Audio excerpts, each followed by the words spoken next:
Hello, chef Harpal સિંહ સોખીના YouTube channel પર હું વર્ષા તમારું સ્વાગત કરું છું. આજે આપણે બનાવશું ટેંડલીની ભાજી. એના માટે એક કડાઈમાં તેલ ગરમ કરશું, 1.5 ટેબલસ્પૂન જેટલું. એમાં રાઈ, અડધી ચમચ જેટલું જીરું, અડધી ચમચ જેટલી હિંગ, 1 ચમચી મરચાંનો પેસ્ટ, 1 ચમચ જેટલું અદરક લસણનો પેસ્ટ.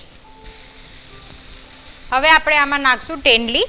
મેં ટેંડલીને લાંબા લાંબા કાપીને રાખી છે.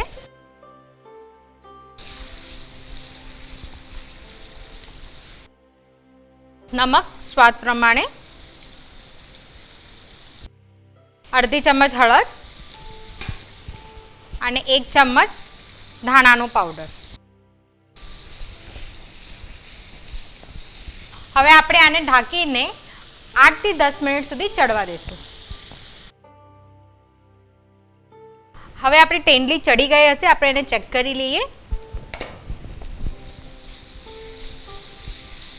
2 ટેબલસ્પૂન જેટલું ખમરેલું ખોપરું, ફ્રેશ ખોપરું લીધું છે મેં, અને 2 ટેબલસ્પૂન જેટલી બારીક સમારેલી કોથમીર.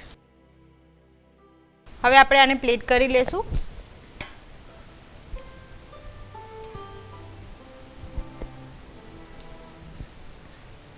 આપણી ઇઝી ટેંડલીની સબ્જી હવે રેડી છે. તમે આને ફુલકા યા તો દાલ રાઈસની સાથે એઝ અ સાઇડ ડિશ પણ ખાઈ શકો છો.